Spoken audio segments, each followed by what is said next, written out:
One is like, oh, what are you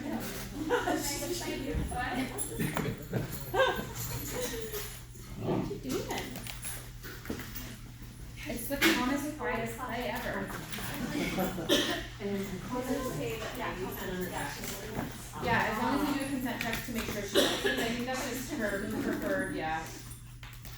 So there's this thing that happens that's called self-handicapping.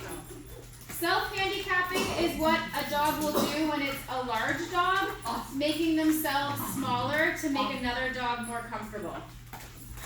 So, in the example of back here, Watson right now is self-handicapping.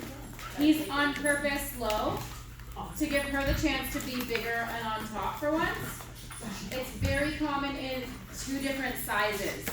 Self-handicapping is beautiful. It means the bigger dog is understanding that they may be perceived as a threat, and so they're accommodating the needs of the younger one. It's so interesting when you remove one dog, what happens? Yeah. Yes?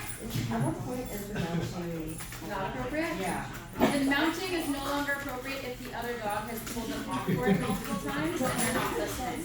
But Buddy's not taking it seriously, which is great. She's just like, whatever, which is not rewarding until it's nothing to worry about at this point. Oh, you're getting jazz.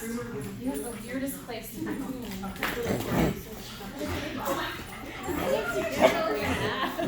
You're a great play match. Yes, I heard. They have a party. Yay. This tofu or different? Yeah. She's like, I like her so good.